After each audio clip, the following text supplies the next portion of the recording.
Hola gente, yo soy el profe del curso de práctica profesional de la Universidad de Costa Rica, de la Escuela de Ciencias de la Comunicación Colectiva.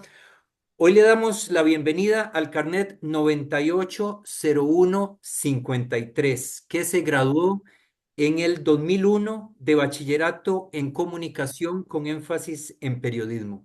Ese mismo graduado, 17 años después de salir de la escuela, ocupó el puesto político más visible de Costa Rica. Desde el curso de práctica profesional, donde exploramos habilidades y conocimientos que nos enseñó la escuela, le damos la bienvenida a Carlos Alvarado Quesada, presidente de nuestro país entre el 2018 y el 2022. Sin embargo, antes de darle la palabra a él, yo quisiera que la directora de la escuela, Gretel Aguilar, se una a esta bienvenida. Gracias, Gretel, por estar aquí también. Gracias, Alejandro, a vos y al equipo organizador de este conversatorio en el marco de la práctica profesional en periodismo y de comunicación social. En estos tiempos de polarización y violencia en la UCR, reconocemos la importancia de ser un espacio donde convergen diversas voces, pensamientos y experiencias.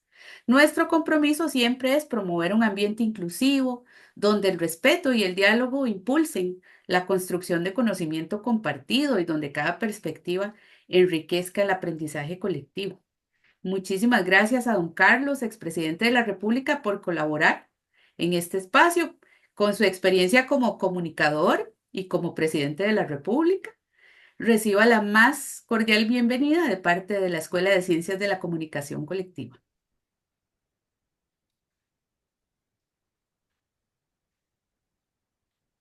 Carlos, ¿puedes hacer una breve introducción para que se unan ya los estudiantes del curso, a quienes también le damos el agradecimiento? Jimena, Daniel, Gabriel, Paola, Natalia, David y Fabricio. Bienvenido, Carlos.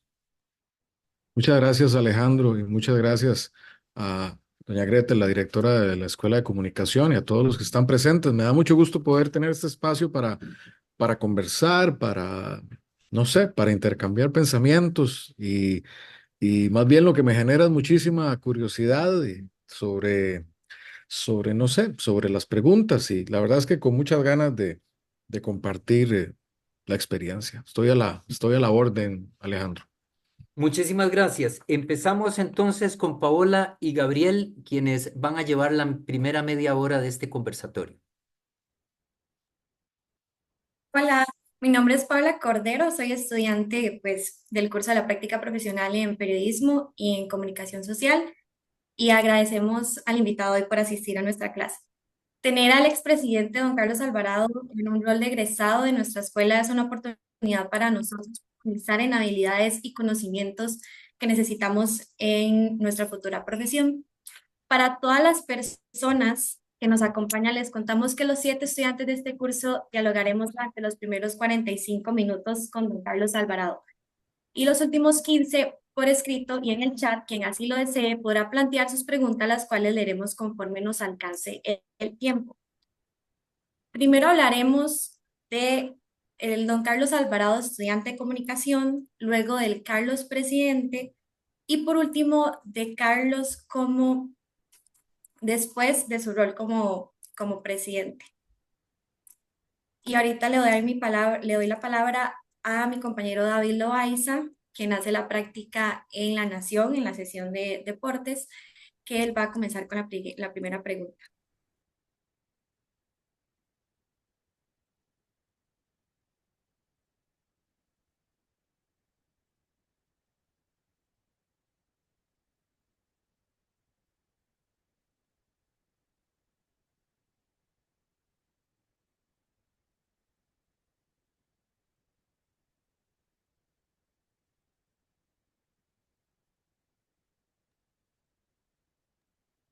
Buenas tardes a todos los que nos están aquí con nosotros para esta charla con el presidente Carlos Alvarado.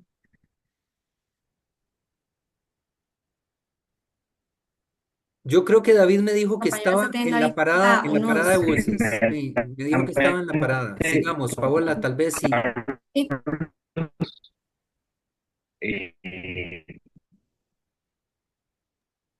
Sí, mi compañero está teniendo ahorita unos problemas de Sí, conexión. me Bueno, pueden confirmar ahí si el internet perdón, disculpen, es que me sigue saliendo el y audio del compañero como por encima. acuerdos,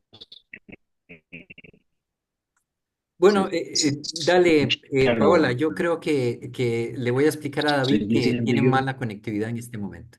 Listo, Ahí ya. está. Ok, ya, ahora sí. La primera pregunta es que previo a entrar a la experiencia como tal, ¿verdad? De ser estudiante de la Universidad de Costa Rica, de la Escuela de Comunicación, queremos realmente comenzar sobre por qué elegir esta carrera, qué lo llevó a escoger la carrera de comunicación, ¿verdad? El periodismo y a la Universidad de Costa Rica para sus estudios universitarios. Muchas gracias, Paola. Y ojalá que David se pueda conectar también ahora. Pues la UCR fue por, no sé, siempre desde pequeño quería, siempre fue como, era como mi opción, nunca me lo puse como una duda. Mi papá había estudiado en la UCR ingeniería, mi hermano estudiaba en la UCR ingeniería y si bien no había como no, no se me había dicho explícitamente que podía explorar otras opciones. Yo hice el examen del tecnológico, hice el examen de la UNA, no, creo que solo el tecnológico y la UCR, y había visto otras opciones. Para mí siempre fue como que tenía que ir a la UCR. Era como algo, no sé, estaba como en mí, era un sueño. Y comunicación, yo recuerdo que puse las opciones que puse para ingresar a la carrera. En ese tiempo uno ponía varias, puse antropología, en el tecnológico puse biotecnología y bueno, y comunicación. Y quería estudiar comunicación en aquel tiempo porque lo que me gustaba era mucho la literatura y escribir y leer.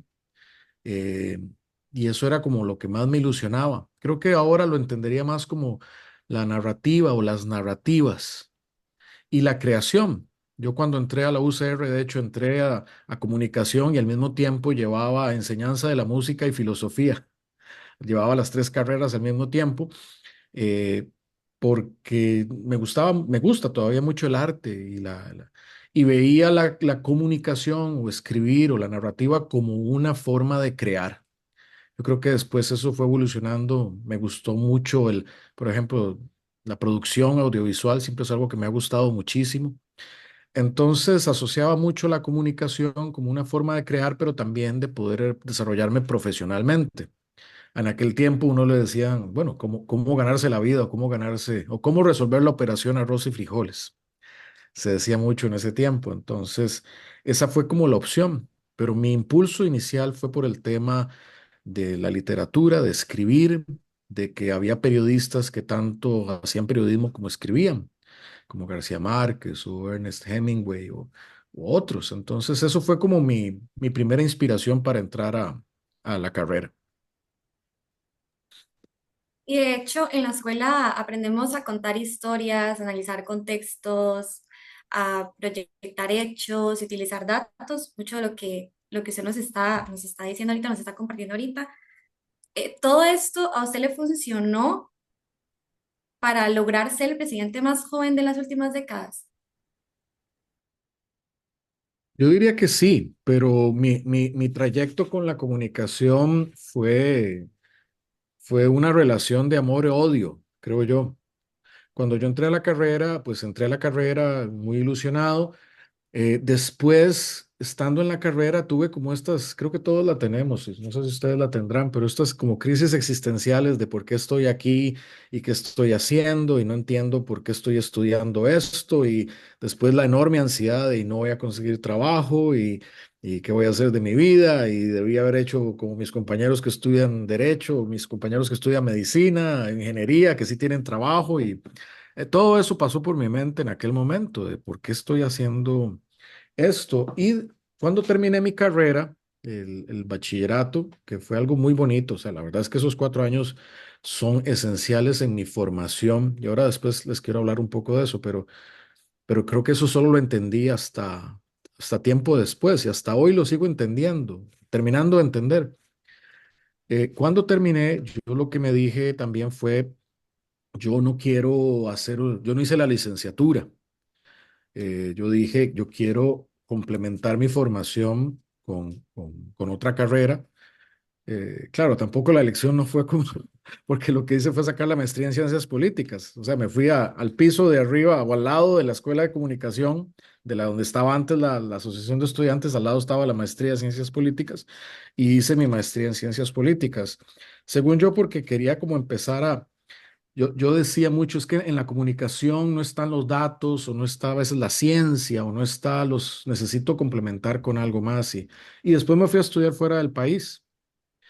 Em, y yo creo que el círculo no se ha terminado de cerrar, pero hoy si usted me pregunta a mí cuáles son de las cosas más importantes que yo veo en el mundo, tiene que ver con la narrativa, la comunicación, la creación de sentido y los conceptos, de cómo creamos sentido a partir de la construcción de la realidad. Y mucho se hace con la comunicación, con la narrativa o lo vemos hoy en las redes sociales o con cómo se explica la realidad. Y eso es un arte, es creación y es comunicación. Entonces, como que, y lo entendí mucho también durante y después de la presidencia. Muchas veces yo me enfoqué muchísimo en los temas de los datos duros, los resultados, la parte gerencial, la parte de entregar, la parte de hacer cosas. Y después también me di cuenta que muchas veces eso a la opinión pública o a lo que llamamos la gente, a veces no es lo que le importa, a veces lo que importa es la historia que uno le cuenta. Entonces uno puede entregar muchos resultados, hacer muchas cosas que si no logra enmarcarlo en una historia, en una narrativa o eh, puede que no tenga tanto éxito. Entonces yo terminé haciendo un cuadrito, un dilema de esto de la comunicación y la política o la comunicación y el ejercicio de lo que uno hace en son cuatro espacios. Uno puede hacer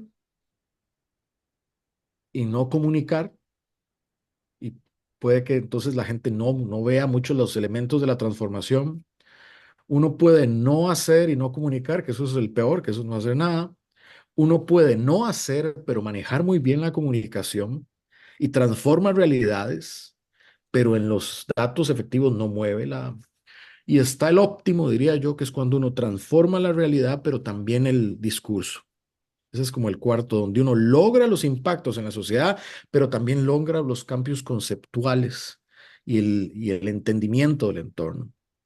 Y yo creo que eso fue uno de mis aprendizajes. También entonces, que con eso que te digo, con esta respuesta tan larga y confusa, Paola, que para mí ha sido de esa relación de amor y odio, fue un separarme de la comunicación para luego entender, una vez estando en el poder o en la política, el poder suena muy, estando en la función pública y terminando ella y viendo cómo está el mundo hoy, que la comunicación juega un rol indisoluble con hacer, pero hacer sin más no basta. Y comunicar sin más no basta. Hay un tema ético también ahí. Pero entonces esa fue mi relación en 2 minutos o 5, no sé cuántos duré con la comunicación y con la carrera. Muy interesante. Creo que sí, que todos pasamos también por esa crisis existencial. Y también parte de construir esta narrativa se hace en conjunto. La comunicación no se puede hacer sola, siempre se hace con un grupo de personas, no existe comunicación solo a través de una persona. Entonces, de hecho, queríamos como entrar en ese tema, en lo que es como el trabajo grupal, porque acá en la U sigue siendo muy fuerte la metodología de hacer trabajos grupales y desde el primer ingreso nos van enseñando, ¿verdad? Lo importante que es construir una red de contactos, de conexiones, em, para ir creando nuestro, nuestra esfera profesional, ¿verdad? Entonces, en su caso, ¿cómo fue la relación con sus compañeros universitarios? Eh, Tal vez en el momento que usted cursaba la carrera, pero también después, cuando ya fue presidente. Si hay compañeros que lo acompañaron, sabemos que Nancy Marín, la ex ministra de Comunicación durante su campaña, fue su compañera de generación. Entonces, ¿cómo usted decidió, verdad, que una ex compañera trabajara con usted, con por qué la eligió? y también si hubieron compañeros que criticaron su paso por la política. Bueno, yo creo que mi- de mi generación o yo todavía de las personas más cercanas, amigos y las personas más cercanas a mí en una dimensión son mis compañeros de la universidad. Hay un grupo de amigos que siguen siendo hasta amigos hasta el día de hoy y que quiero mucho, en el ámbito no profesional, pero también de amistad. Y yo creo que ustedes probablemente muchos van a conservar eso durante el tiempo. Entonces, Nancy Marín es una de ellas. Nancy, cuando yo fui designado por el presidente Solís como ministro de Limas o Desarrollo Humano, yo llamé a Nancy a servir como mi asesora, pero porque Nancy es una mujer que yo admiro mucho, que es comunicadora, pero también es abogada y también tiene una maestría en derechos humanos y es una defensora de los derechos humanos y los derechos de las mujeres. Entonces a Nancy la llevé también por un tema de confianza y por capacidad. Em, pero de mis compañeros de generación, muchísimos son personas que yo admiro, que son destacadas en varios campos. Por ejemplo, Darío Chinchilla, que es un amigo muy cercano y también de mi generación, es uno de los que lleva el proyecto de doble check de verificación de la verdad. Alguna vez le tocó verificar mis discursos y todo, pero bien. Eh, yo en eso era más aburrido, creo, que otras realidades más recientes. Eh, También, bueno, Cristian Bonilla, un gran amigo y compañero, creo que es vicedecano en la Universidad Latina, lleva un proyecto importantísimo en tema de redes sociales y de medir la opinión pública a través de redes sociales, muy innovador. Michelle Soto, que fue compañera mía también en el semanario, yo fui periodista del semanario Universidad, yo creo que el semanario no quiere recordar eso. Eh, ella, ella lleva un proyecto importante de ojo con el clima y de cambio climático, que es muy innovador, creo que ha ganado premios, en fin. Verónica Grant sirvió conmigo en la Junta Directiva de Limas, también. Entonces, en la parte, yo creo que ustedes van a hacer relaciones con personas de por vida. Enrique Sánchez no estaba conmigo, pero estaba un año arriba mío, por decir así. Él estaba en el partido opuesto cuando se disputó la elección de universitaria, pero siempre hemos sido muy amigos y después él fue diputado mientras yo fui presidente, fue el primer diputado, según entiendo, abiertamente de la comunidad LGTBIQ que corrió como tal. Y entonces, lo que les quiero decir es, ustedes están en un momento que están formando relaciones que muy probablemente pueden ser de por vida y que pueden construir muchísimas cosas muy bonitas. Y la verdad es que yo los invito y las invito a que trabajen esas relaciones, porque no solo por lo profesional, sino porque es un grupo de protección y de amistad, que es lo que más vale la pena en la vida. Una cosa que yo sí no aprendí en la UCR y que aprendí después y que también fue clave en mi función y la aprendí en el sector privado es el trabajo de equipos multifuncionales, porque nosotros trabajamos mucho entre nosotros, entre comunicadores, periodistas, relacionistas públicos, publicistas, productores audiovisuales. Yo no sé si todavía esos énfasis siguen siendo vigentes, esos eran los de mi tiempo. Se acababa de reformar la escuela.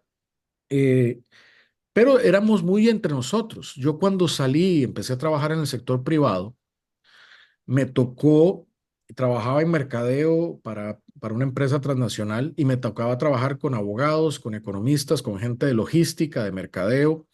Y ahí aprendí muchísimo del trabajo multifuncional, de trabajar a través de profesiones, no en la única profesión.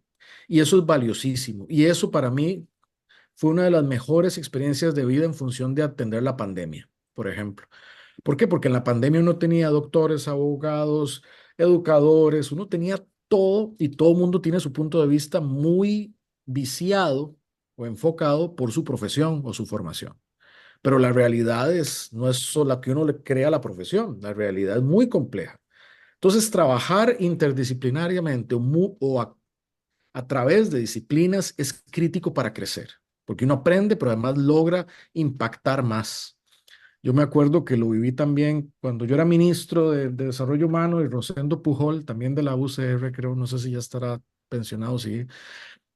Una vez Rosendo me dijo una cosa que no se me olvidó sobre eso. Rosendo me dijo, estábamos hablando de temas de pobreza y del índice multidimensional de pobreza, y él me decía, mira, es que cuando vos y yo hablamos, vos ves pobres y yo veo casas, porque él era ministro de vivienda y yo, entonces, cada quien veía las cosas según su rol.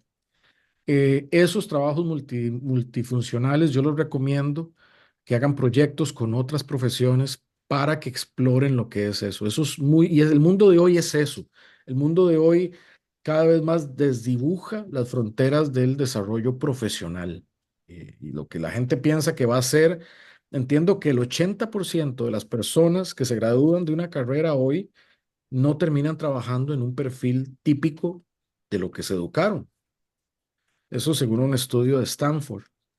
Entonces es bueno, como dice, como yo siempre cito a este filósofo, Ludwig Wittgenstein, que lo aprendí en mi tiempo, lo usé en filosofía, uno aprende, usa la escalera para subir y después bota la escalera. Es decir, uno no se constriñe o no se ciñe nada más a lo que aprendió profesionalmente, uno tiene que ir a transformar la realidad de muchas formas.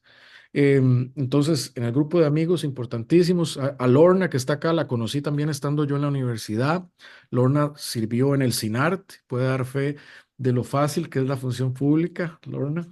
Eh, Alejandro también, nos conocimos también en las lides de la comunicación y la política, en fin, es un tiempo maravilloso que hay veces que uno le pasa por cosas que no entiende, pero a mí eventualmente muchas de ellas me prepararon para lo que me tocó después vivir. No, y creo que su respuesta fue como demasiado atinada para cerrar este bloque de Carlos Alvarado como estudiante y pasar ya al bloque de Carlos Alvarado como presidente. Y por eso también le voy a dar la palabra a mi compañero Gabriel Pacheco, quien hace la práctica en teletica.com. Él va a seguir con las siguientes preguntas. ¿Qué tal? Buenas tardes, don Carlos. Gracias por acompañarnos en este espacio. Pues justamente la idea de este segundo bloque es poder entender un poco la administración Alvarado Quesada desde la perspectiva de comunicación y poder analizar algunos aspectos puntuales que se vieron durante la administración. Uno de ellos, y que sin duda marcó dentro de las agendas noticiosas, es el discurso por el 195 aniversario de la elección del partido de Nicoya en el 2019. En ese discurso creo que bastante recordamos la actitud enérgica que se muestra ese discurso. Es válido demostrar emociones cuando uno habla en público, también esas emociones negativas.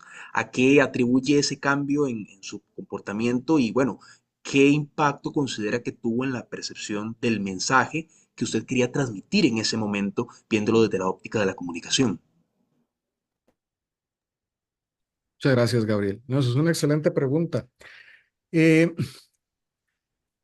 yo creo que es la única vez en los 4 años que me enojé, así, digo, públicamente, fuera- pero es la que obviamente se recuerda casualmente por eso, porque es la que me enojé. De hecho, lo que me pasó, y se los cuento para que lo tengan, ese día había muchas, o sea, yo también. Ahora, yo empecé a ser presidente a los 38 años y sabía que tenía 4 años y yo quería hacer todo lo posible por mi país. Entonces, yo la verdad trabajaba mucho y eso es otra cosa que les quiero hablar de cuidarse uno mismo, que es otra cosa que yo aprendí mucho después, por las malas. Em, pero yo tenía una agenda generalmente muy llena y ahí cometí un error que fue no desayuné. Ese día no comí. No comí y me metí en reuniones y fui de reunión, reunión, y llegué al evento. Estaba haciendo muchísimo calor eh, y, y bueno, a mí me tocó, también por las decisiones de las cosas que decidí hacer, creyendo siempre que era por el bien del país, pues había una manifestación enfrente de eso. Y la verdad es que sí, me molesté y por unos segundos me dejé ir, me dejé llevar en la parte de la emoción. Era muy tenso porque literalmente me estaban gritando enfrente un grupo. Ahora sabemos que era un grupo que se trajeron de otra provincia con carros. eh, y, y pasó aquello, no fue algo deliberado, eso fue algo muy casuístico. Obviamente no lo recomiendo. Yo cuando, no me gusta ver el video, pero cuando lo he visto, también cuando yo leo las palabras, yo no digo ninguna mala palabra ni digo nada feo, por decir así. Si usted lo lee textualmente, no. Obvio, pero el tono no. De hecho, cuando mi hermana lo vio y le dijo a mi mamá, yo nunca he visto a Carlos en mi vida tan enojado. Yo estaba muy molesto, obviamente, pero creo que por una vez dejé de mostrar lo que tenía que ver la presión que tenía allí en ese momento. Hay, hay varias cosas que me tenían muy, obviamente, muy atribulado, los temas económicos. Eso y esto en el 2019 también tenía mucha presión interna por firmar la norma técnica. Lo simpático de todo esto es que yo en diciembre del 2019, cuando firmé la norma técnica, dije, y espero que esto sea lo último difícil que tengo que hacer. Y en enero vino la pandemia. Pero entonces estaba muy presionado y obviamente veníamos saliendo de una situación económica muy complicada. Nosotros literalmente en aquellas 2018, 2019 nos salvamos, pero por la mínima de irnos a una crisis de default que hubiese sido devastador y no nos fuimos. Pero bueno, en fin, lo que pasó fue eso, dejé salir esas emociones y de ahí fue lo que fue. En retrospectiva hasta me da risa con relación a lo que yo veo hoy, que es la comunicación de los políticos. Ayer, por ejemplo, vi en el rally de Trump que, no Trump, pero bueno, Trump lo dijo, Trump en el debate dijo que los emigrantes de origen latino comen gatos y comen perros. Ayer dijeron en uno de los rallies de Trump que hay una isla de basura en el océano que se llama Puerto Rico. O sea, ese nivel de negatividad, y no voy a entrar a decir epítetos que se usan en la política nuestra, pero se usan también. Pero bueno, las emociones son parte de esto, también de construir el relato y la narrativa. Yo opté siempre casualmente por callar muchas de mis emociones por una razón. Yo necesitaba los votos, yo necesitaba todos los votos posibles en la asamblea y necesitaba levantar los menores resistencias y resquemores para conseguir que se votaran cosas que el país necesitaba. Entonces, más bien mi actitud de Eva era, a mí me lo decían mucho y la gente, y lo escribían los críticos, que era un presidente muy pasco, un presidente poco emotivo, poco, pero era casualmente porque necesitábamos amarrar, bueno, creo yo, no descarto que sea muy pasco y poco emotivo en la vida, pero necesitábamos amarrar votos tras votos para sacar el país adelante porque la otra era que yo me peleara con todos, pero eso desde mi óptica hubiera sido muy irresponsable para con el país. Eh, Don Carlos, otro tema importante, hablando de la comunicación de su administración, es que a lo largo de esos 4 años hay 3 ministros distintos de comunicación. ¿En qué fallaba el Ministerio de Comunicación? Y todavía se mantiene, es una constante el tema de la complejidad de este ministerio. ¿En qué falla la formación del comunicador, si es que hay un fallo por ahí? ¿O por qué es tan complejo sostener un ministro de Comunicación los 4 años, por ejemplo? bueno, yo creo que hay varias circunstancias políticas y otras. Yo creo que hoy lo más difícil pasa que cuesta mucho mantener una buena comunicación en democracia y con las reglas tradicionales que se usaba. Cuesta mucho. Si ustedes fijan, las mejores comunicaciones hoy, por lo menos yo éticamente no las suscribo, que son las polarizantes. La mejor forma que se sostienen los gobiernos de izquierda y derecha, y uno lo puede ver en Argentina, en Colombia, en México, en El Salvador, es a través de una muy fuerte polarización y contradicción. Así es como esa es una fórmula que se está usando para, para fortalecer el posicionamiento político, una política de las identidades. Em, yo no suscribo eso éticamente, entonces, pero el problema es, entonces, ¿cuál es la comunicación? Que no es esa. Y eso es, yo creo que el problema es que no tenemos una respuesta clara a eso. Vemos un presidente que yo admiro, por ejemplo, como Gabriel Boric en Chile, pero Boric tiene igual una popularidad debajo del 30%, que, que es vista como muy baja en comparativa con los estándares de los modelos de polarización, pero mantiene un estándar similar como el Biden. Biden no tuvo una lógica de polarización, pero bueno, Trump sí. O un caso sería en España, por ejemplo. Pedro Sánchez, aunque mantiene un discurso muy respetuoso, sí tiene una polarización abierta con sus antagonistas. Entonces yo creo que, que, que el no tener un modelo así afecta y no tenemos un buen diagnóstico que es que vivimos en la posverdad o la mentira, para hacer, yo no me gusta la palabra posverdad porque me parece un eufemismo, o sea, mentimos en la política, o no mentimos, mienten sin sonrojarse, hay populismo, hay polarización como los mecanismos de la comunicación. Y ese es el diagnóstico, pero no tenemos una fórmula para enfrentar eso, no la tenemos aún por lo menos. Entonces, eso lo digo yo ahora con la distancia del tiempo y viendo para atrás. Entonces, yo aduzco un poco eso a que los ministros tenían sus fortalezas y sus debilidades, pero creo que lo que fueron perdiendo su espacio político. Fueron perdiendo su espacio político para maniobrar con mayor. De Nancy, que es una persona que yo quiero con todo mi corazón, pues en su momento ya ella tenía un desgaste personal enorme, un desgaste con los medios, eh, y uno tiene que hacer, estando en esa posición, y en algún momento ustedes los tocarán, tienen que ver qué es lo mejor para la persona y qué es lo mejor para la función que ustedes están ejerciendo. Y muchas veces lo mejor es que es prescindir del servicio de la persona de alguien que yo, y bueno, que el día de hoy, que quiero tanto como Nancy, pues yo tuve que verla irse del gobierno, lo cual es muy doloroso.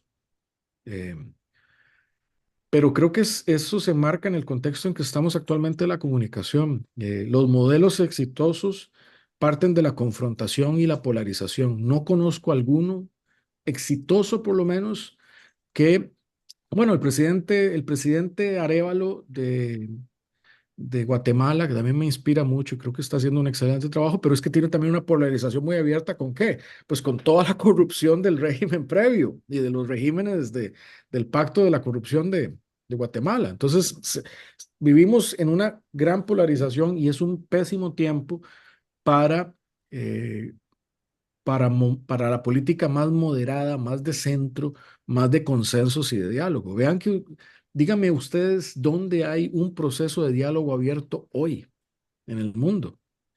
Eso no está ocurriendo. Eh, También cuando yo veo para atrás y yo llevé algunos procesos de diálogo, me hace gracia, pues siempre me decían, no sirven de nada, no sirven de nada. Si no hubiese sido por el diálogo, nosotros no cerramos el 2020, que fue un año tan crítico. En fin, creo que la respuesta la tenemos que sacar otra vez yendo a indagar creativamente en los fundamentos de la narrativa y cómo construir herramientas de una comunicación. Pero esa respuesta no la tuvimos nosotros, pero creo que no la tiene aún el mundo democrático para compartirla. Eso es una tarea pendiente de las personas de nuestra disciplina y de otras. Ahora que hacía ese espacio de reflexión y mirar hacia atrás, creo que vale la pena mirar en esta sesión hacia un punto importante de su administración, porque en varias ocasiones, don Carlos, se le acusó de dos cosas: de retrasar las respuestas de la prensa. Recuerdo que se acusó a uno de los ministros de comunicación de girar una directriz en esa línea, y luego de tener largos periodos sin espacios para que los periodistas pudieran hacerle preguntas. Yo personalmente recuerdo, por ejemplo, entre el 22 de diciembre del 21 y el 31 de enero del 22, únicamente una vez se desarrolló una conferencia de prensa. Estamos hablando de prácticamente 40 días.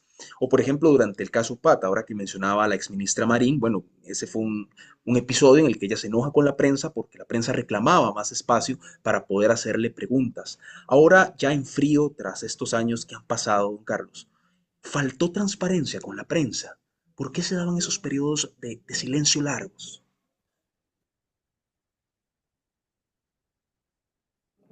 Es una excelente pregunta, Gabriel. Eh, Uno, bueno, con los temas de los periodos de respuesta, uno legalmente se tienen 10 días constitucionalmente para hacer la respuesta. La administración tiene 10 días. Entonces, lo que se procuraba es eh, utilizar los 10 días, o sea, usar el plazo que da la ley para responder. Por varias razones. Una razón es, pues, casualmente para responder bien, muchas veces. Y eso uno lo ve al principio. Cuando llega una pregunta de la prensa, por ejemplo, pueden preguntar a un ministerio y va a responder al día siguiente sin alinearse con otros ministerios o con Casa Presidencial y lo que hace es un incendio de la nada, una crisis de relaciones públicas. para los que estudian acá relaciones públicas o prensa. Entonces, por no manejar bien, por responder rápidamente, por ejemplo, se puede entrar en una crisis porque no está alineado. Entonces hay que, porque la mayoría de los problemas pensemos en un tema de la Comisión de Emergencias. Pues, la Comisión de Emergencias no es un órgano independiente per se, está en Casa Presidencial y la Junta Directiva de la Comisión de Emergencias tiene al MOP, al ICE, al BAMBI, es decir, tiene muchísimas. Entonces es bueno alinear y usar ese tiempo para alinear. También es bueno por oportunidad de conveniencia. Muchas veces es bueno dar algún tiempo para responder un tema con perspectiva, pero siempre la instrucción es, siempre se responde y se responde en plazo, porque lo contrario sería violar la ley y si no se hace, pues pasan estos temas que uno nunca quiere que pasen, que es que lo mandan a la sala cuarta para que lo condenen por no haber respondido a tiempo. Entonces, siempre la instrucción es responder a tiempo y de la mejor forma y también de la forma más alineada. Uno no se va a dar un tiro en el pie. Después, el tema con la prensa fue muy curioso de mi lado siendo comunicador, porque lo que hicimos, sobre todo en el tiempo de Nancy, fue que nosotros hicimos un espacio, eso la gente no lo recuerda porque también es otra cosa que escríbanse, tenemos memoria para lo malo y lo bueno lo damos por sentado. Y eso es una cosa que yo he aprendido mucho con el tiempo. Lo malo todo lo recordamos, lo bueno lo damos por sentado hasta que lo perdemos. Entonces hicimos un espacio semanal con las prensas en las que yo me sentaba con la prensa y eso fue casi todo el tiempo de Nancy. Y literalmente me preguntaban de todo por una hora. Yo no llevaba el tema, yo no ponía un tema, yo me preguntaban de todo casualmente por un ejercicio de transparencia. Pero ¿qué fue lo que se convirtió eso? Eso literalmente se convirtió en la sesión de tiro al blanco. Y entonces era un ejercicio de quién lograba el titular más destructivo. Y eso fue la experiencia durante parte sobre todo el año 19. Fue súper desgastante el ejercicio de transparencia y solo sirvió exponerse ahí para responder de todo, porque yo respondía de todo, porque, porque yo estaba muy involucrado en la función del gobierno. Eh, pero servía nada más para lo negativo. Y entonces obviamente eso no fue muy afortunado, pero fue un ejercicio de transparencia a la larga. Fue transparencia radical de alguien que es periodista. Y eso sirvió nada más para que me despedazaran el camino. Muy ingenuo también de mi parte. Eh, y entonces después coincidió con la salida de Nancy, viene Agustín, pero también viene UPAD y inmediatamente después viene la pandemia. Con UPAD, ¿qué es lo que pasa? Como yo soy imputado, y hasta el día de hoy, eh, yo muy rápido, yo dije, bueno, o yo me defiendo o yo gobierno. Eso es porque, vean, para estar en uno de esos casos, eso es muy demandante. Y yo decidí, mi trabajo es gobernar, mi trabajo no es defenderme. Para eso están los abogados. Y yo no puedo referirme a algo tampoco que está sobre investigación. Entonces, mi primera declaración fue la que se compartió, creo que por redes sociales, tanto en el allanamiento como en los primeros momentos, que sigue siendo la misma declaración y muy parecida a la que hice en la Asamblea Legislativa, que de hecho yo fui a la Asamblea Legislativa a testificar en la Asamblea Legislativa en lo que sigo considerando que es una violación de la Constitución, pero bueno, fui por un acto de transparencia, pues yo me pude haber negado a ir, pero fui. Y no me referí más a eso y todas las referencias quedaron para ser hechas por los abogados. Hasta el día de hoy que lo hacen para cuando el caso eventualmente pase lo que tenga que pasar. Es más, yo no estaba obligado ni a entregar a mis teléfonos. La Constitución me da a mí o al presidente el control de la fuerza pública. Yo voluntariamente le di en la mano mis dos teléfonos así a la señora Navas. Yo revise todo lo que quiera revisar. Yo no tenía por qué darlos, porque igual yo manejo la fuerza pública, hubiera sido un choque de poderes, pero yo creo en estas instituciones, entonces, y creo que eventualmente ahí está toda la verdad. ¡Pum! En fin, entonces, y ya cuando vino la pandemia, lo que decidimos fue hacer atenciones semanales una vez a la semana de la prensa. Y hacemos la atención una vez a la semana. Y yo comparecía una vez a la semana con la prensa, pero no en el estilo mañanera o de sino para responder preguntas a la prensa. En retrospectiva, sí, nosotros dejamos un espacio abierto, por eso fue también tan complicado para la comunicación, pero también les digo, había un ejercicio político deliberado. Yo necesitaba los votos de los otros partidos y necesitaba no antagonizar con los otros partidos para aprobar los créditos que el país necesitaba, para aprobar la agenda de la OCDE, en fin, para muchas cosas. Entonces, el silencio muchas veces tenía un objetivo político, aunque fueran golpes autoinfligidos, pero tenían un objetivo ulterior que era mi objetivo, Costa Rica. Muy bien, voy a darle espacio también a mi compañera Natalia Vargas para que también intervenga en este bloque sobre la comunicación durante la gestión. Natalia realiza su práctica en nación.com. Hola, buenas tardes, mucho gusto. La pregunta mía va igualmente en la línea de la gestión de la comunicación. Ahorita, bueno, hablando de su época como presidente de la República, y en términos generales, usted, bueno, aprobó la ley de fortalecimiento de las finanzas públicas. Esto generó bastante descontento en varios sectores y la pregunta concreta es, ¿cuál fue el plan de comunicación para informar a los costarricenses sobre este proyecto y cómo valora usted? Este plan, digamos, de comunicación? ¿Cómo salió?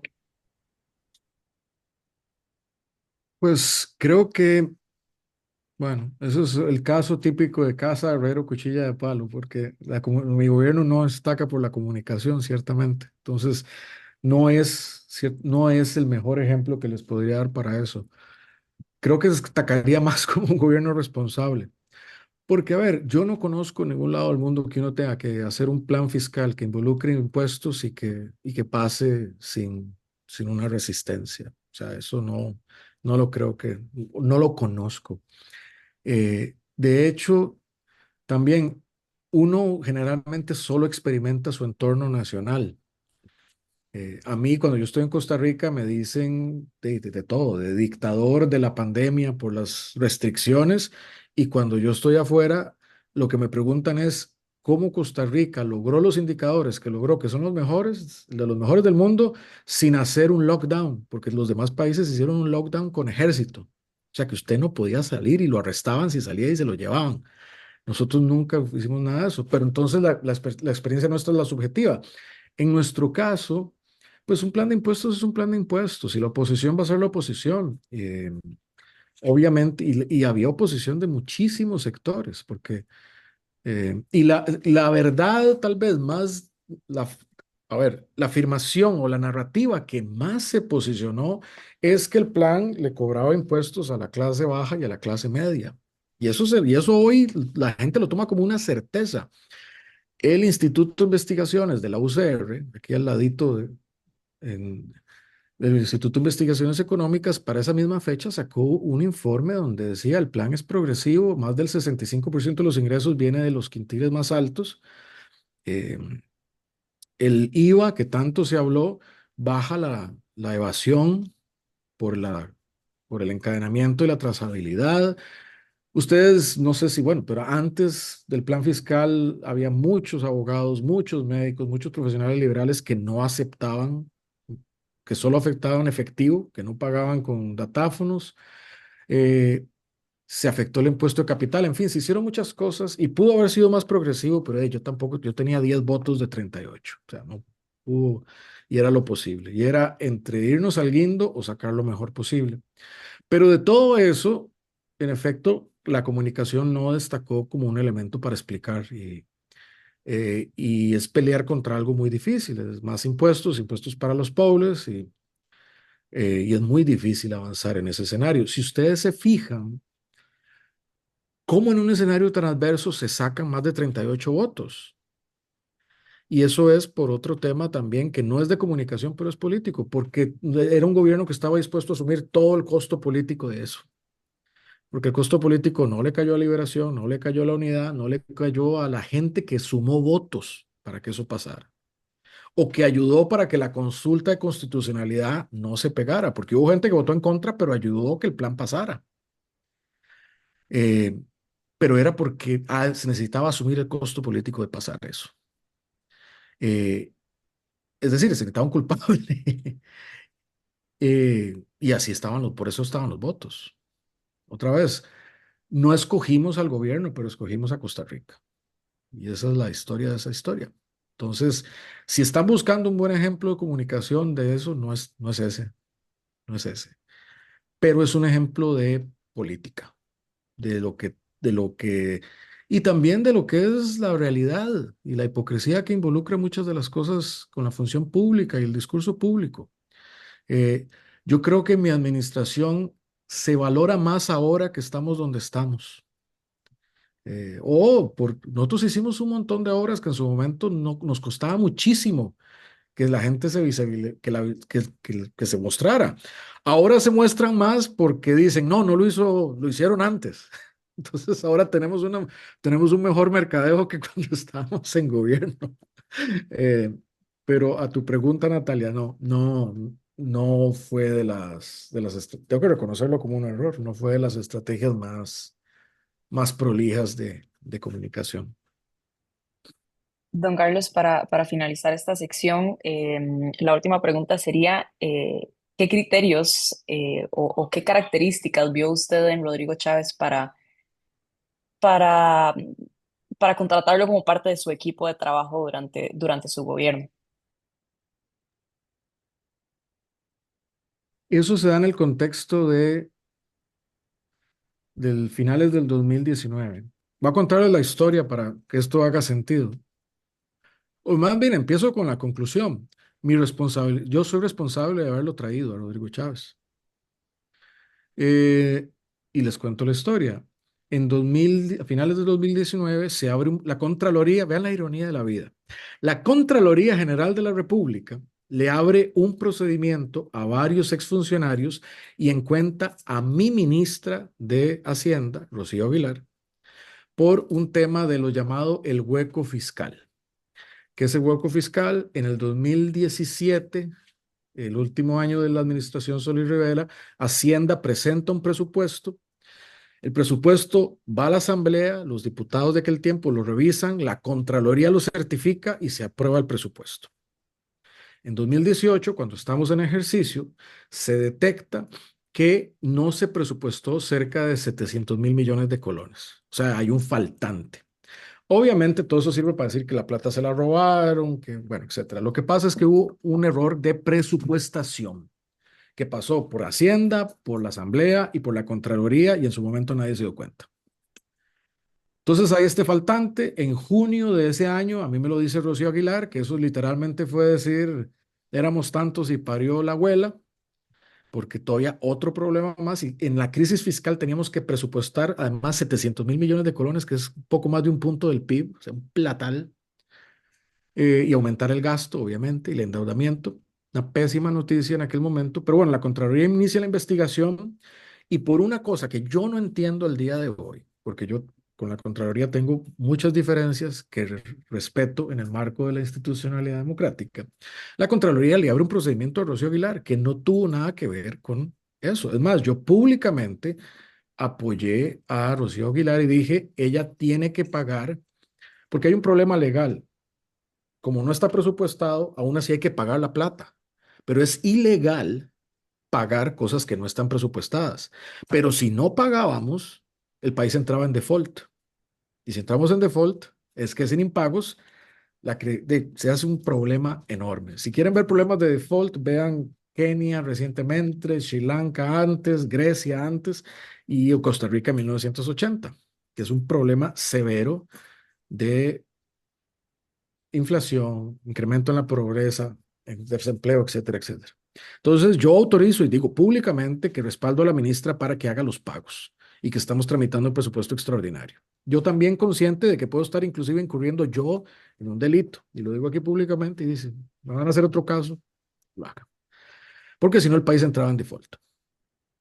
Rocío avanza y hace todo lo que tiene que hacer, presenta el extraordinario y pase los pagos. La Contraloría le hace una investigación y en el año 2019 la va a elevar la va a iniciar un procedimiento. Y Rocío me dice, yo soy excontralora y yo tengo honor y yo no voy a dejar que me hagan esto. Presidente, le presento mi renuncia irrevocable. Pero Rocío, que mira, no, presidente, es mi honor. Y yo lo entiendo. Ella fue contralora y ¿cómo la van a hacer algo así? Entonces ella renuncia. Y yo quedo así, ya habíamos pasado la reforma, por dicha, pero el país tenía una fragilidad enorme. Lo recuerdo porque cuando fue la marcha de orgullo, que fue la que yo participé como presidente en el 2019, estaba entrando en vigencia el IVA. Y yo cuando me puse a revisar para un articulito que escribí para la conmemoración del Pride, me recuerdo que en aquel tiempo la gente estaba que entraba el IVA y eso era como que iba a destruir a la sociedad. Porque había mucha fragilidad en las finanzas. Igual entró el IVA y no pasó nada, más que reducir la evasión. Entonces, cuando se hace público que Rocío se va, yo ya tengo quiénes son mis dos posibles sustitutos. Y mis dos posibles sustitutos eran o Elian Villegas o Ton Solís, de mi partido. Pero me hace llegar la oposición otra vez, y por eso digo, es mi responsabilidad todo. La oposición me hace llegar que si yo pongo a alguien de mi partido, ellos no me votan ninguno de los créditos que tenemos pendientes. Y el país está en una situación muy frágil y yo necesito los créditos. Pero cuando me pongo a ver el palmarés de gente de diferentes partidos, de todo mundo, por la estupidez en la que vivimos, de pensar que la derecha es la derecha y la izquierda es la izquierda y que la gente no puede pensar con su propio criterio, sino que seguimos referenciándonos a autores de siglos pasados o al eurocentrismo que definió eso. En fin, y todas las opciones están o coloreados de un lado o coloreados de otro. Y yo digo, no, esto no sirve. Yo quiero a alguien que venga de afuera. Y eso es lo que yo me digo. Yo quiero a alguien que venga de afuera y que pueda resolverme estas cosas con un criterio independiente. Y ahí es donde aparece un muy buen currículum en ese momento y que me dan las mejores referencias del propio Banco Mundial. Cuando yo pregunto al banco, me dicen que puede trabajar. Cuando hago todo el due diligence, no me dicen nada de otras cosas y me dan la mejor recomendación y que puede trabajar. Y traigo a la persona. Dura en el puesto poco más de 7 meses y le pido su renuncia. Pero es mi responsabilidad haberlo traído. Lo que no es mi responsabilidad es haber financiado su campaña o haberle dado los votos, o lo que no es o lo que no es mi responsabilidad es la situación de desigualdad y fragilidad que llevamos al país en todo esto. Digo, yo he contribuido con cosas, obviamente, porque fui responsable, pero yo también he notado que es muy fácil decir que es culpa de quien lo trajo, pero hay muchas responsabilidades de un poder judicial que ha sido muy responsable con casos, debilitando la propia institucionalidad, de una prensa que ha sido muy responsable para ganar clics, o que lo fue antes, y ahora se ve en riesgo de desaparecer, de una Contraloría muy responsable, que ahora se convirtió en uno de los principales flancos, casualmente. Entonces, yo soy responsable de traerlo, pero es hasta ahí.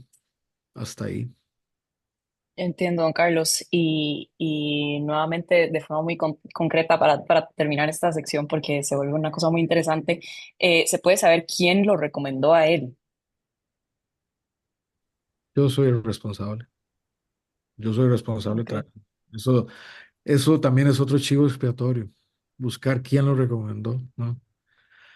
Yo creo que también cuando estamos pasando hay que recordar muchas cosas, hay que recordar cuánta gente lo votó, hay que recordar a quién le ganó, hay que recordar quiénes participaron y quiénes participaron sin querer ganar esa elección, sino solo participar para estar en la asamblea. Yo también lo digo acá, yo siento que mi partido en esa elección no participó porque no había nadie que me representara a mí o lo que yo pensaba. Incluso, yo sé, mucha gente dice, es que fue muy impopular, pero siempre mantuvimos, incluso en los momentos más difíciles, cerca de un 20% de la gente que nos apoyaba fuertemente. Y la mayoría de la gente que nos apoya, bueno, eso también no es un buen indicador necesariamente, pero es gente con alta educación. Pero no, yo como eso digo, yo soy el responsable de eso, de Ok. haber ido al país. Excelente. Bueno, con esto concluimos la segunda sección y vamos a la tercera sección, que es don Carlos Alvarado después de la presidencia como expresidente. Para ello le doy el pase a mi compañero Daniel y a Fabricio Rosales. ¿Qué tal, don Carlos? Buenas noches, imagino, por allá, buenas tardes por acá. En este tercer bloque queremos hablar más de usted, como ya mencionaba también mi compañera Natalia, sobre más que todo usted, pero ahora como expresidente, ¿verdad? Ya después de ese mandato de 4 años que tuvo en la presidencia de la República. Y quisiera empezar con una pregunta, ya que, bueno, usted es profesor, ¿verdad?, de práctica en diplomacia en la Universidad de Tufts, y entonces quería preguntarle si hay algún vínculo entre la diplomacia y la comunicación, porque podemos llegar a pensar que no existe, ¿verdad? Que no hay vínculo entre ellas dos. Entonces quería consultarle si usted, digamos, en estos cursos también implementa la comunicación bastante y qué consejos le da a sus estudiantes. Muchas gracias, Fabricio. La diplomacia es un ejercicio narrativo. Puede ser de cómo encuadrar las relaciones entre países y las agendas o de cómo entablar relaciones interpersonales para mutuo beneficio o para alcanzar objetivos. Yo cuando nosotros tenemos también, creo que como costarricenses, una deformación de que vemos con desdén la diplomacia y no le vemos la funcionalidad. Y cuando analizamos, cuando yo por lo menos veo el mundo de hoy, yo más bien me espanto y veo más la necesidad de una diplomacia seria, por una razón muy sencilla, es que Costa Rica no tiene ejército y la única forma de defensa que tenemos fuera de nuestras fronteras es la diplomacia. Y es la única, y el derecho internacional. Y en un mundo que se está fragmentando hoy y que no, los Estados miembros de Naciones Unidas, muchos no respetan el derecho internacional, eso significa que nosotros estamos muy, muy, muy vulnerables.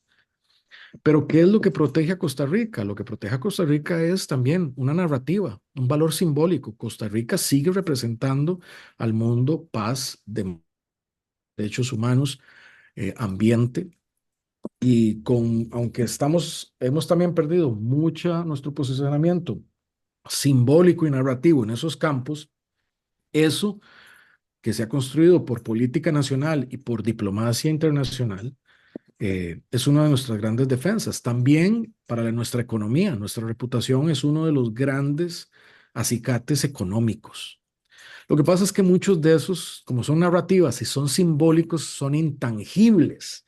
Como nosotros somos muy eh, descreídos, lo intangible no suena mucho. ¿Cómo cuantifico yo eso?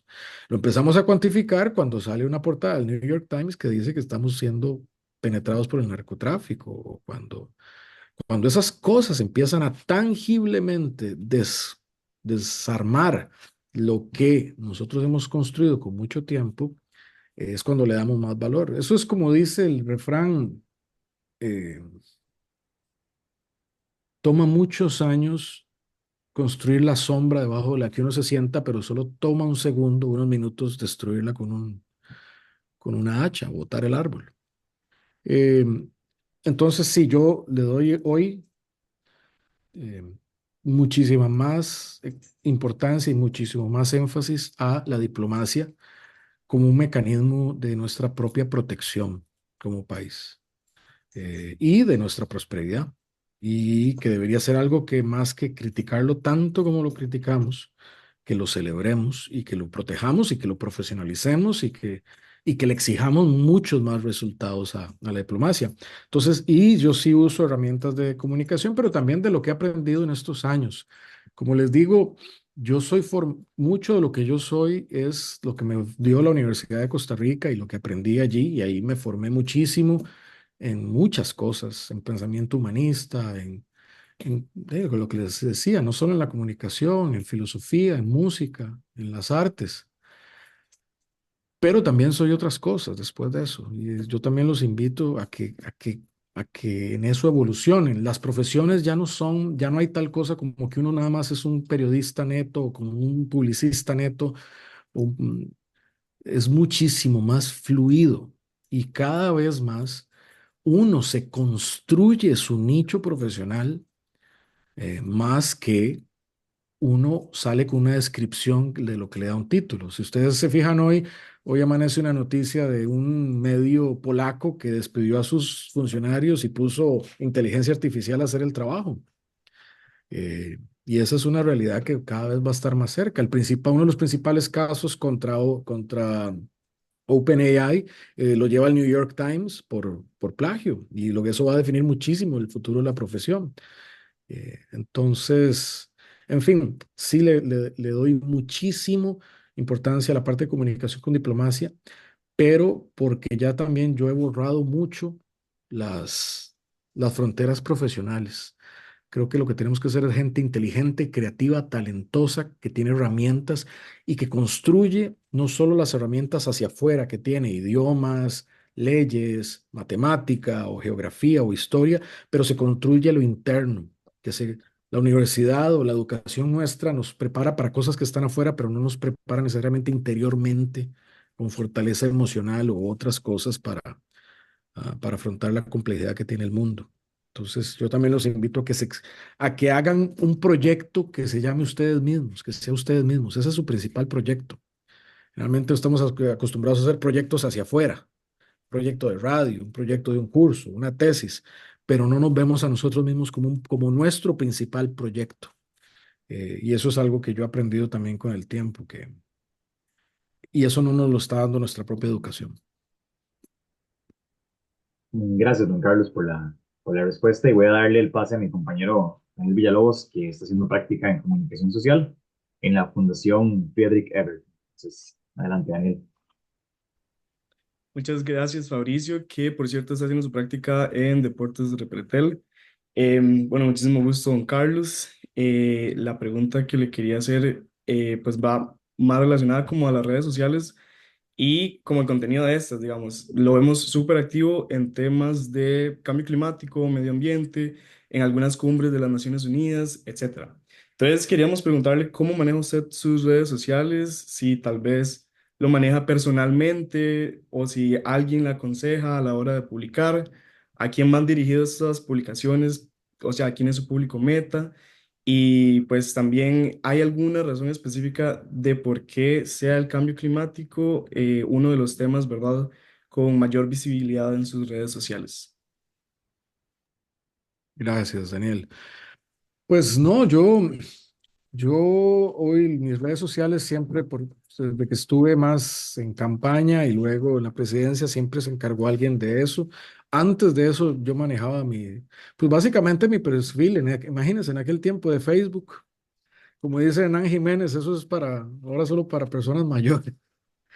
Y cuando salí, eh, pues, pues, digamos, yo no manejo, yo no tengo, uno cuando termina en Costa Rica presidente no tiene personal, uno es uno, y su circunstancia. Eh, y, eh, ah, y básicamente lo que hago es pues poner algunas de las cosas a las que me invitan, por, y también como una deferencia para la gente que me invita, porque eso proyecta los eventos a los que me llaman. Entonces, pues lo pongo ahí. Participo en cosas de cambio climático, pero también de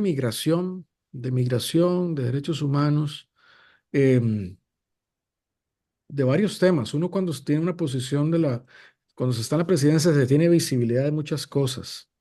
Eh, por ejemplo, se dice que es cambio climático, pero yo veo muchas cosas de biodiversidad o de desertificación. Y eso también porque lo que Costa Rica ha hecho y lo que se hizo en los últimos años estuvo a la vanguardia del planeta, literalmente. Lo que se hizo era muy, muy, muy a la vanguardia. Entonces, mucha gente eh, quiere escuchar de esos temas, pero digamos, es por, no sé, es por eso que pongo eso. Yo cada vez más me siento muy escéptico de las redes sociales. Por ejemplo, el papel que está jugando Elon Musk y X en la elección de Estados Unidos, no sé, me parece que esto va por una ruta muy complicada. Similar, no sé si vieron que otra de las grandes plataformas, no es de social, pero está metida ahí, que es Amazon, su dueño tuvo un decir en el pronunciamiento del Washington Post en relación de no pronunciarse en la campaña. Es decir, la plata está muy metida en la comunicación ya. La plata está muy, muy metida. Entonces las redes no son un espacio neutro. aquella teoría de la agenda setting yo creo que se está aplicando cada vez más a las redes sociales. No nos están diciendo qué decir, pero sí en qué temas estar metidos o qué vemos o qué estamos expuestos. Creo que es un factor central de la polarización también. Entonces, soy muy escéptico, pero bueno, también en este mundo y creo que parte de eso, parte de informar o parte de cómo nos comunicamos pasa por ahí. Y creo que de los retos grandes que va a tener la humanidad como tal, pasa uno por las redes sociales y otro por la inteligencia artificial. Bueno, eso es otro tema en el que participo, aunque suene raro en la exploración de la luna. Pues estoy en una organización que está pensando el futuro de la luna, de cómo va a ser regulado para que no sea privatizada casualmente, para que nadie pueda reclamarla como territorio nacional o propio. Pero un reto muy grande va a ser cómo regulamos cosas, cómo regulamos o no esas cosas. Actualmente no se quiere regular la inteligencia artificial a pesar de que tiene riesgos existenciales demostrados, casualmente porque está en el medio de la carrera entre China y Estados Unidos. Entonces, Europa puso regulaciones de inteligencia artificial y lo que han experimentado, según ellos, es que han perdido una ventaja competitiva frente a los otros, frente a China y Estados Unidos. Entonces, no se está queriendo regular, pero no se está metiendo en un riesgo existencial. Hay países como Costa Rica, tendría un decir muy grande, a pesar de que es pequeño, de por qué éticamente hay que regularlo, y casi que como se regulan las armas nucleares, que de paso Costa Rica fue la presidencia del Tratado Internacional de Prohibición de Armas Nucleares, con la embajadora Elaine White cuando era don Luis Guillermo presidente. Costa Rica es capaz de hacer esas cosas para el mundo, para el planeta. Eh, pero sí, soy muy escéptico actualmente de ese rol de las redes sociales. Creo que es parte de lo que nos tiene en esta polarización y en esta complejidad y que está, creo yo, erosionando a las democracias desde lo más profundo. ¿Cuál es la respuesta? Pues la respuesta son ustedes. Ustedes tienen que salir con la respuesta. Perfecto, don Carlos. Creo que estoy de acuerdo con muchas de sus apreciaciones sobre las redes sociales. Y tal vez así, una pregunta súper rápida. ¿Cuál es la red social favorita de Carlos Alvarado? Bueno, no, lo que veo más, algunos amigos de la edad de ustedes, me imagino que ustedes están en sus veintes de abajo, me vacilan porque a veces me gusta tomarle fotos a paisajes y ponerlos como historias de Instagram. Entonces me dicen que soy ya como un señor mayor que pone paisajes. Pero eso es lo que me gusta más ver fotos. A veces cuando me distraigo en Instagram, como les digo, ex, me parece extremadamente tóxico y es malo incluso para la salud mental, creo yo. Es malo, afecta, eh, nos dispersa. Y entonces, pero cuando quiero sí ver, porque también me mantiene cerca pues también de mi círculo de personas. Yo como estoy viviendo fuera del país, pues igual me gusta mantenerme cercano a mi país. Pero eso es lo que hago, ver historias y, y escoger la música que le pongo a mis historias, porque también me gusta mucho la música. Entonces, Buenísimo, muchas gracias. Bueno, nos vamos acercando al final y entonces quería recordarle a todas las personas presentes que si tienen algún comentario o alguna pregunta pueden ir dejándolas en el espacio correspondiente y que además le doy la palabra a David Loaiza, que tenía una última pregunta. Él está haciendo su práctica en lanación.com.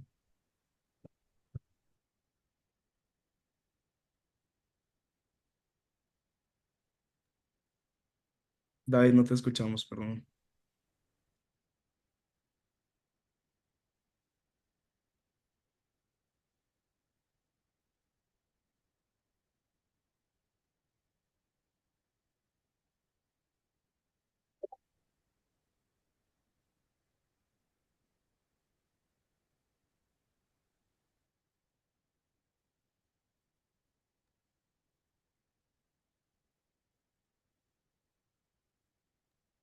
Bueno, vamos, mientras David todavía no te escuchamos, pero seguí dándole y voy a leer una pregunta que hay acá en el chat.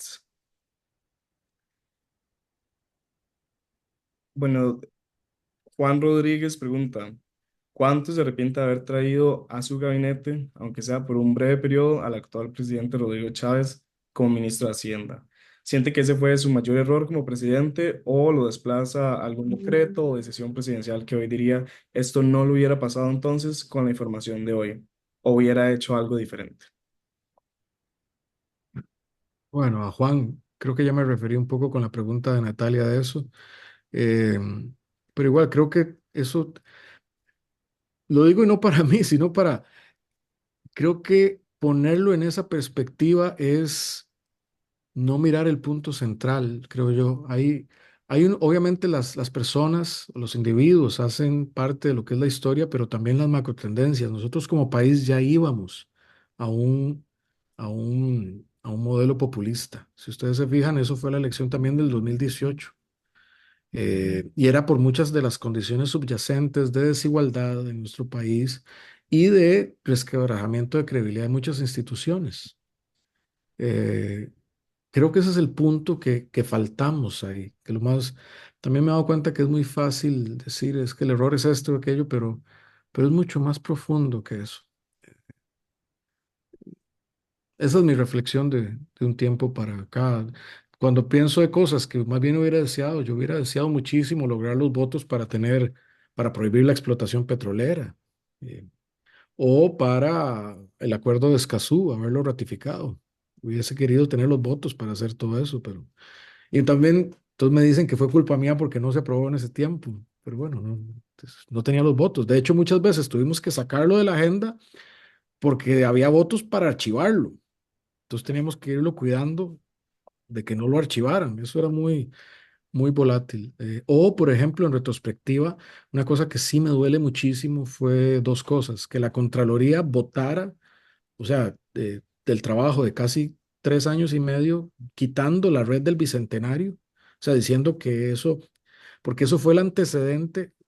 La Fundación Omar Genengo trabaja en el país desde finales de los 80.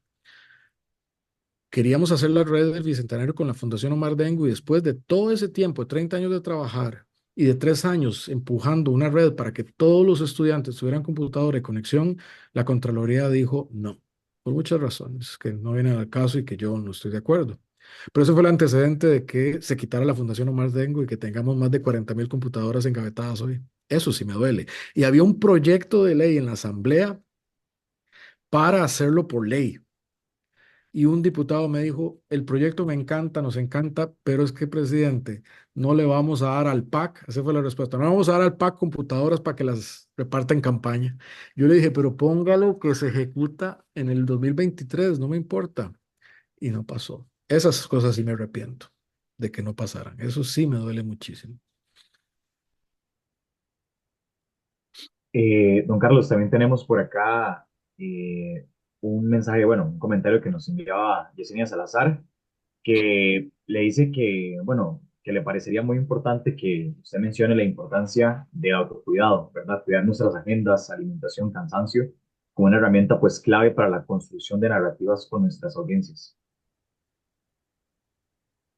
Pues no, yo creo que el autocuido es muy importante, y yo creo que, por ejemplo, yo nunca en mi tiempo universitario, profesional, incluso trabajando en Costa Rica, tal vez trabajando cuando trabajé un poco fuera de Costa Rica en el sector privado, se habló un poco de eso, pero digamos, nunca se enfatiza la importancia del autocuido en muchas dimensiones: espiritual, emocional, física y cómo llevar eso con la vida laboral.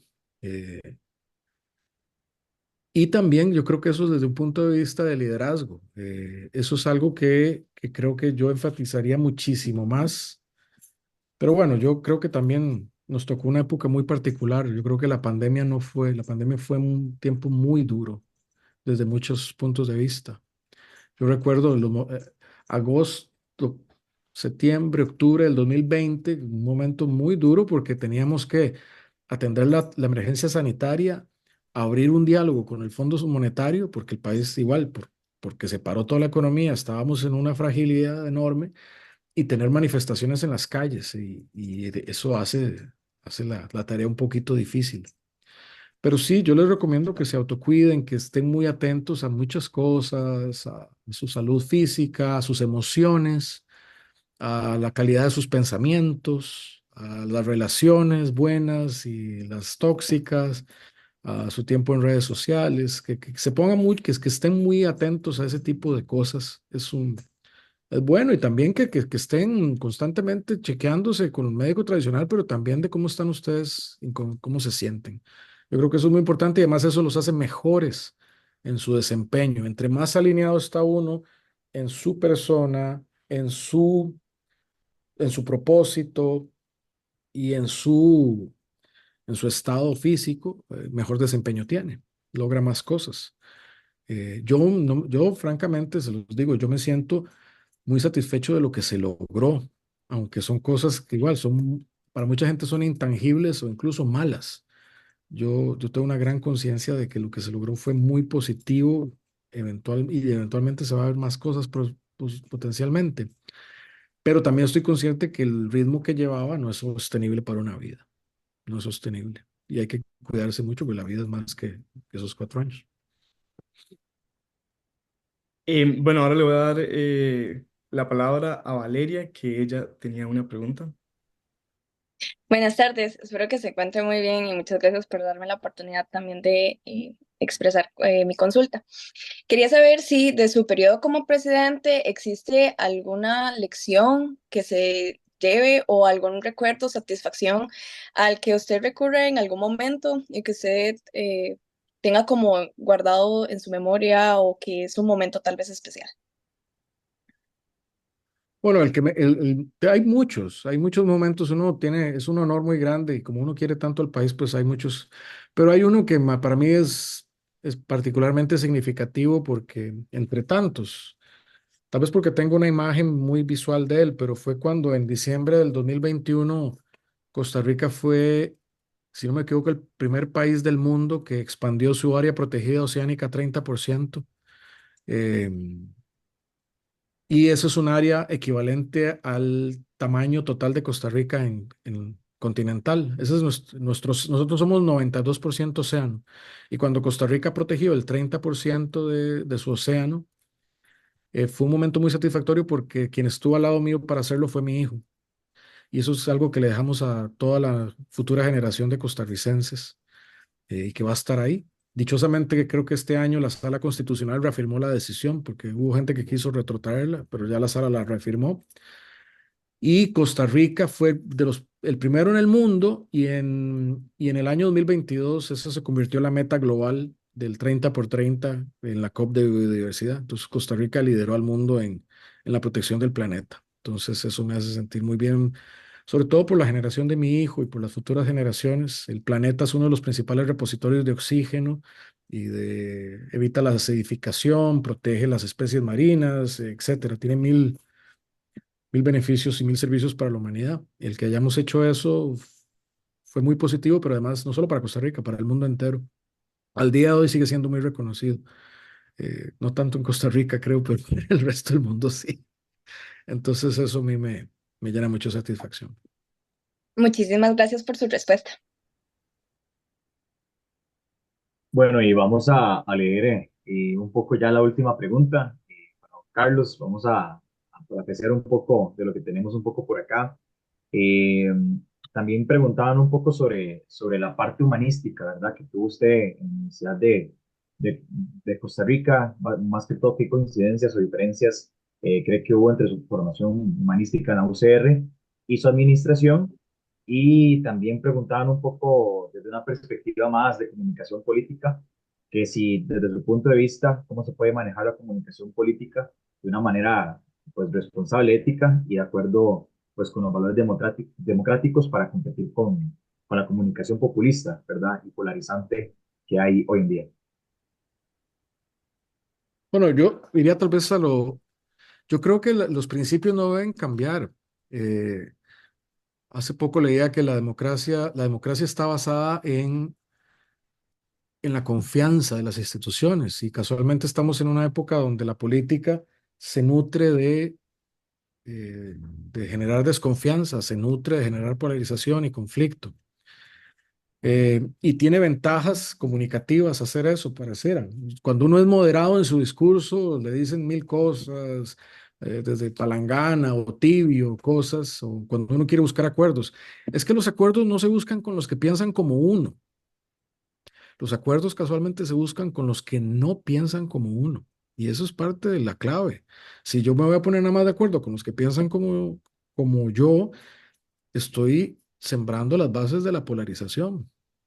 Pero lo que ha servido esto es que a los factores políticos que tratan esa cohesión los están jalando los extremos, que es parte de lo que hace la polarización.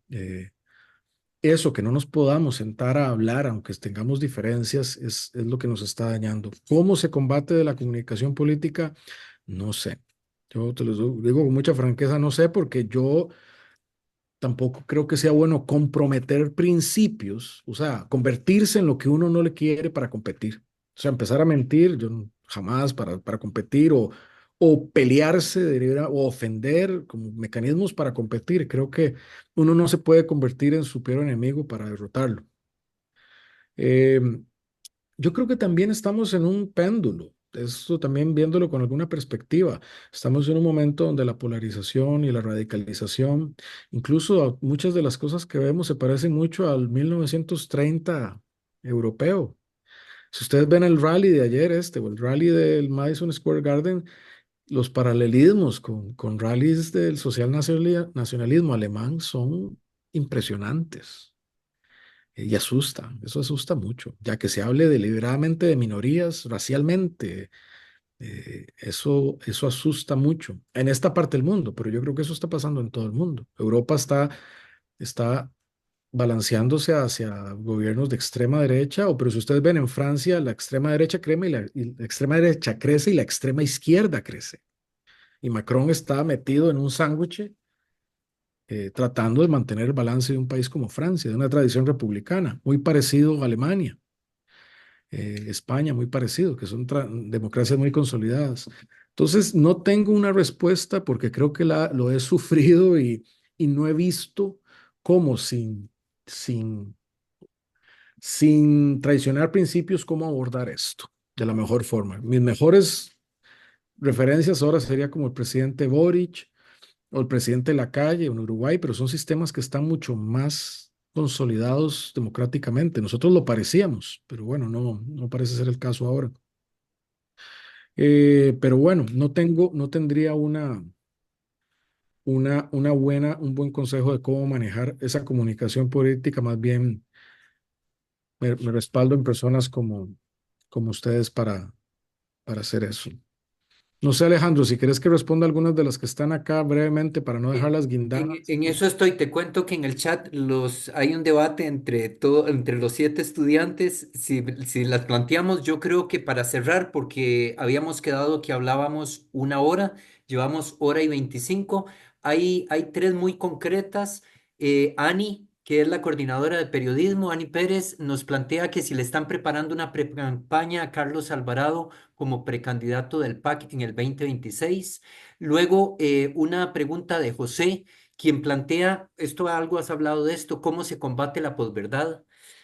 Yo creo que es algo muy interesante. Y nuestra directora plantea que si en el mediano plazo usted cree posible un acuerdo multinacional para una mayor regulación de las redes sociales. Ok. Bueno, gracias por esas preguntas. A la pregunta de la directora, doña Gretel, no veo ámbito para eso. Creo que no va a pasar. Además, hay mucho poder. Pero, por ejemplo, hay manifestaciones chinas y las controla. China las controla la censura. Pero entonces es un problema de las democracias. Y en Estados Unidos, casualmente, la red social que se buscó prohibir o que se limita es TikTok porque es de origen chino.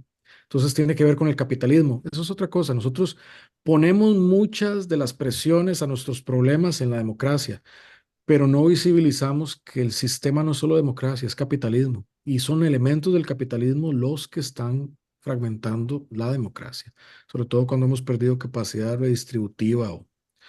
Pero no veo un ámbito para eso. Sobre la posverdad, creo que ya mencioné, yo creo que mi mejor respuesta es no cambiar principios y creo que también una cosa que yo veo es que por lo menos desde el punto de vista político, es bueno perder elecciones si se pierde por los principios adecuados. Entonces, si uno cree en lo que está haciendo, está bien que pierda, pero ganar traicionando principios no creo que sea apropiado. Sobre el 2026, no, porque tengo una prohibición constitucional. Yo no puedo participar en política a nivel de presidencia por 2 periodos, como cualquier expresidente. Entonces, estoy tranquilo y dedicándome a otras cosas, como el autocuido, como les decía antes. Hay una cosa una que me pareció muy interesante que ponía Rafael sobre, o quién era, perdón, sobre Handel, sobre la formación humanística y la administración y las tensiones con el movimiento estudiantil. Creo que más, no tanto con la pandemia, fueron con las negociaciones del FES. Eh, hay, en aquel tiempo, obviamente, fue muy difícil porque teníamos una situación fiscal muy delicada y lo que nosotros podíamos darle como margen al FES, que creo que fue lo que le dimos, era inflación. Pero de hecho siempre se negoció. De hecho, y eso es algo que en mi administración se firmó el acuerdo con el FES en el que se incluye el representante estudiantil en las negociaciones presencialmente. Y eso es un gran logro, porque antes los estudiantes o representantes estudiantil no podía estar en la negociación del FES y en ese acuerdo se firmó la presencia de... Pero era extenso porque no teníamos para dónde dar y obviamente hay una presión para dar.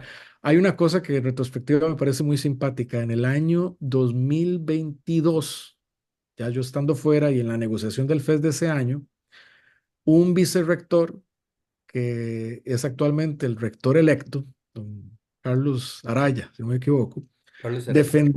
defendió en el año 22 el presupuesto del FES diciendo que los gastos en salarios docentes habían logrado aplanarse y se estaba invirtiendo más en otras áreas sustantivas de la universidad.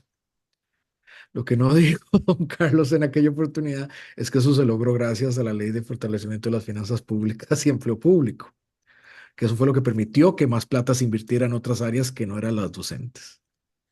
Entonces, aunque esas cosas han sido tan impopulares, irónicamente han servido para proteger la universidad.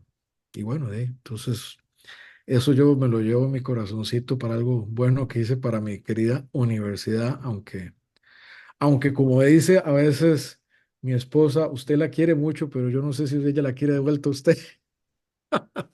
Pero yo sigo queriendo mucho la Universidad de Costa Rica porque me ha dado muchísimas cosas y vivo apasionado por ella. Les digo, yo por las cosas de la vida tengo que estar en muchísimas universidades muy buenas. Yo vivo muy cerca por las cosas de la vida. Yo doy clases en Fletcher, pero vivo muy cerca de Harvard y de MIT y a mí me piden mucho hablar en esos lugares de temas.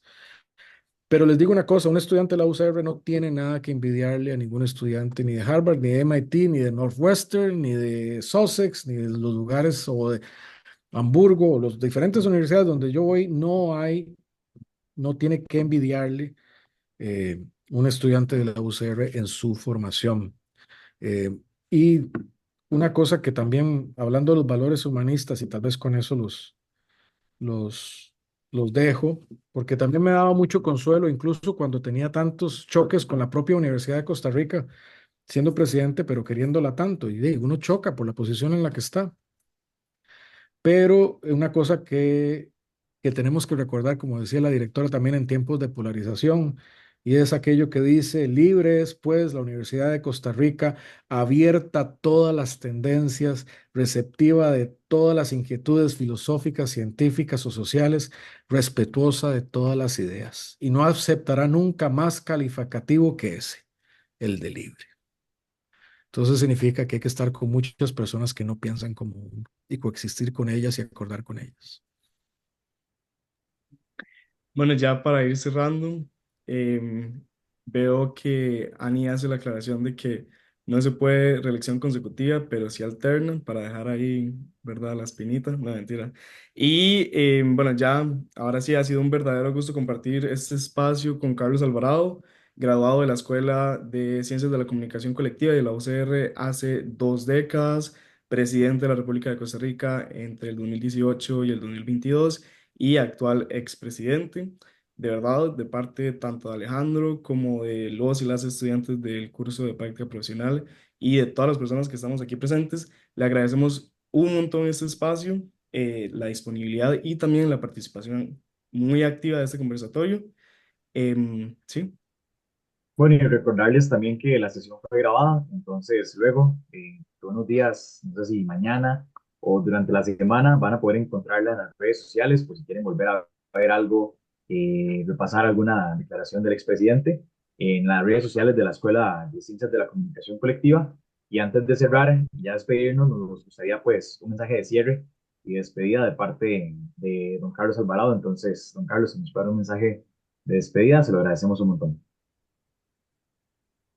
No, muchas gracias a la a la Escuela de las Ciencias de la Comunicación Colectiva por este espacio, lo aprecio muchísimo. Me da mucho gusto poder hablar con todas las personas acá. Muchas gracias a la directora también por estar, a los docentes que veo, a algunas compañeras y obviamente a Alejandro y a ustedes por estar aquí. A mí me da mucha satisfacción porque yo, después de salir y en general ha sido poco los espacios que he tenido para poder devolverle a mi propio país mi propia experiencia como expresidente, por vivir afuera y generalmente estoy en mucho contacto con muchos jóvenes, pero no costarricenses. Y también eso, pues, me hace falta porque me gusta devolverle a mi país. Y la verdad es que hoy les he hablado con mucha franqueza, con mucha franqueza y desde el corazón y la mente, de cómo en retrospectiva veo las cosas y las siento también. Así que les agradezco mucho a todos el espacio y las preguntas y los intercambios. Muchísimas gracias. Buenas noches. Buenas noches.